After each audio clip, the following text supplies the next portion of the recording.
भारतात आतापर्यंत बरेच महान सिनेमे बनले, ज्यात मुघले आझम, शोले, मदर इंडिया, स्वदेश, दंगल अशा सिनेमांचं नाव आवर्जून घेतलं जातं। अशा या ग्रेटेस्ट सिनेमांच्या लिस्टमध्ये आता एक नवीन नाव ऍड झालंय, ज्याने भारतात मायथॉलॉजिकल जॉनरची डेफिनेशन बदलली, ज्याला आपण याआधी दंतकथा, आजीबाईची काल्पनिक कथा म्हणून ओळखायचो। त्यात एक रिव्हॉल्युशन आणणारा सिनेमा म्हणजे तुंबाड। नक्कीच या अचीवमेंट मागे खूप मोठी मेहनत होती।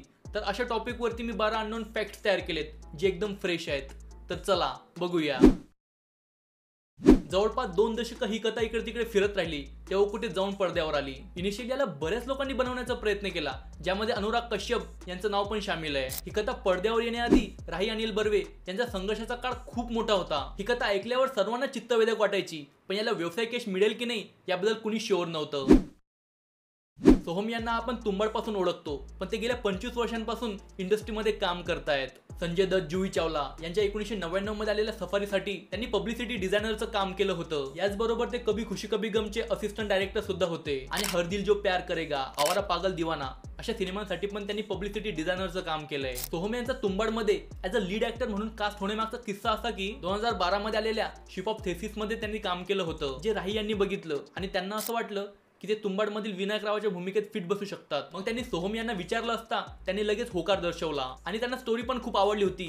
पण समस्या अशी होती की नवीन ऍक्टरवर कोणी पैसे लावायला तयार नव्हतं। पण सोहम यांना विश्वास होता की ही कथा खूप चालेल, त्याच्यामुळे त्यांनी याला प्रोड्यूस करण्याचा निर्णय घेतला। तसं पाहिलं गेलं तर ही खूप सिंपल स्टोरी आहे। जसं आजी आपल्याला लहानपणी सांगायची की एक राजा होता, तो एका गुफेत जायचा, तिथे एक राक्षस असायचा आणि तिथून त्याला सोनं आणावं लागायचं। पण गेम असा होता की राक्षसाने तुम्हाला चावलं तर तुम्ही राक्षस बनून जाणार। राजा तिथून बरंच सोनं घेऊन आला आणि त्याचा लोभ वाढत गेला। तर ही खूप सरळ सोपी दंतकथा आहे, पण यावरती अजून सिनेमा बनला नव्हता। पण तुंबाडने मायथॉलॉजिकल हॉरर मूवीची पूर्ण डेफिनेशनच बदलून ठेवून दिली। आणि या ठिकाणी मला आवर्जून बटरफ्लाय इफेक्टचं उदाहरण देऊ वाटतंय। असं मानलं जातं की जगाच्या कुठल्याही कानाकोपऱ्यात एक फुलपाखरू आपले पंख फडफडवतो आणि तो जी एक वेव तयार करतो ना, ती वेव येणाऱ्या काळात एवढी मोठी होऊ शकते की जगाच्या एखाद्या कोपऱ्यात सुनामी येऊन जाईल। कुठल्याही गोष्टीची सुरुवात ही शून्यापासून होत असते आणि ही ती गोष्ट आहे।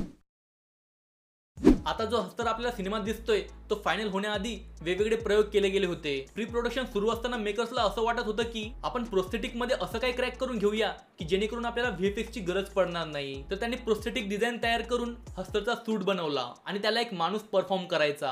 असं बऱ्याच जणांकडून करून घेतलं गेलं, ज्यामध्ये सिद्धार्थ जाधवचं नाव पण शामिल आहे। त्याने हस्तरच्या भूमिकेसाठी 2003 मध्ये ऑडिशन दिलं होतं, ज्यात त्याला अंडरवेअर वापरून कमरेला पिशवी बांधून दिग्दर्शक वेगवेगळ्या पद्धतीने चालून दाखवायला लावायचे। प्रत्यक्षात असं कृत्रिम पात्र तयार करणं खूप किचकट काम असायचं, एकदम नेक्स्ट लेवल। ते डिझाईन ब्लॅक कलरचं होतं आणि त्याच्या अंगावर दागिने होते, पण तो हस्तर वर्क झाला नाही कारण शूट करत असताना ते प्रोस्थेटिक फाटायचं आणि ते फाटताना स्क्रीनवर दिसायचं। आणि हे हस्तर अपयशी ठरल्यानंतर त्यांना देवीच्या गर्भाबद्दल सुचलं आणि मग गर्भाप्रमाणेच हस्तरचा रंग पण लाल ठेवण्यात आला आणि मग कथा पुढे सरकली। आणि मग सर्वात शेवटी या पात्रासाठी व्हीएफएक्स वापरण्याचं ठरवलं गेलं। यात जी भयानक आजीबाई दाखवली गेली तिचं प्रोस्थेटिक इनिशियली 500 किलोचं होतं, त्यामुळे त्या पात्रासोबत शूटिंग करणं खूप कठीण होतं। त्यामुळे आजीचं वजन कमी करण्यात आलं आणि यात जो विनायक रावचा मुलगा दाखवलाय ज्याचं नाव आहे समद, त्यानेच आजीबाईची भूमिका केली।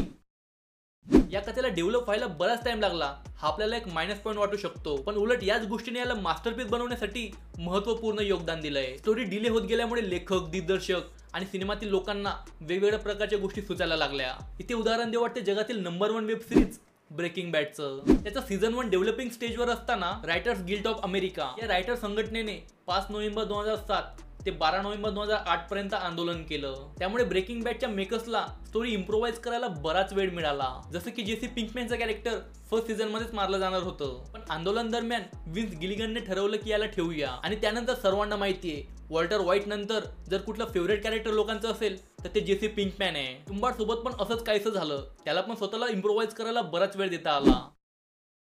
या सिनेमाचा एंड वेगळा झाला असता जर सोहम शाह आपल्या निर्णयावर ठाम नसते तर, कारण याचा शेवट मेकर्स टीम मध्ये काहींनी वेगळे ठेवले होते। त्यात क्लायमॅक्स मध्ये हस्तर येतो आणि दोरी कापून टाकतो। एक असं होतं की विनायक आजी बनला आणि पांडुरंग त्याला ओढून त्याच्या जुन्या घरी घेऊन चाललाय आणि तुंबाड ताब्यात घेण्यासाठी भारत सरकारच्या गाड्या येत आहेत। पण सोहम यांना थोडासा इमोशनल आणि सॅटिस्फाईंग एंड हवा होता आणि जो आपल्याला मूवीत दिसतो तो बऱ्याच विचार, डिबेट आणि क्रिएटिव्ह भांडणानंतर अचीव झालाय।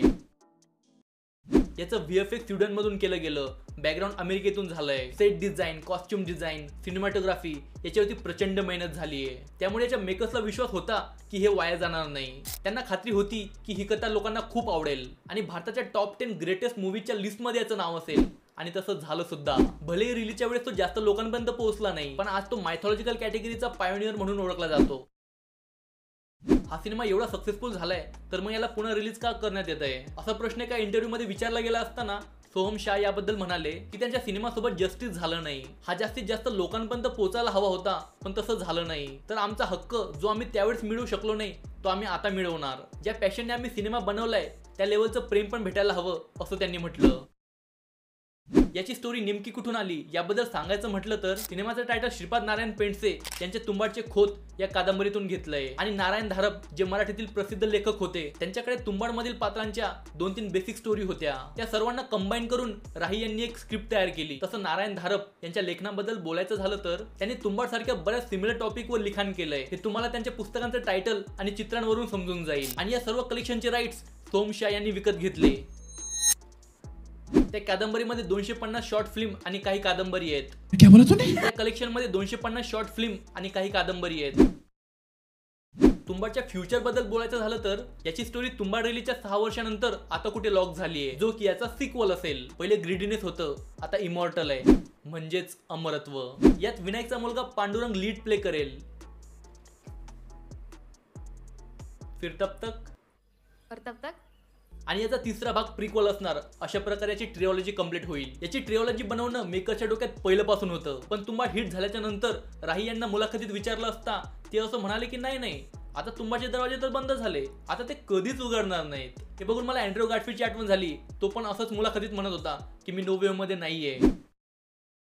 हिस्टोरी कॅपिटलिझमला सॉफ्टली क्रिटिसाइज करते, जिथे हस्तर, आजी, विनायकराव आणि त्याचा मुलगा हे आपल्या जीवनावश्यक गरजांपेक्षा जास्त मिळवू पाहत आहेत. त्या लोभाचे दुष्परिणाम माहीत असून सुद्धा ते जनरेशन बाय जनरेशन वाढतच चाललंय. त्यात त्यांच्या कुटुंबातील सर्वात लालची व्यक्ती पांडुरंग, फक्त लालची,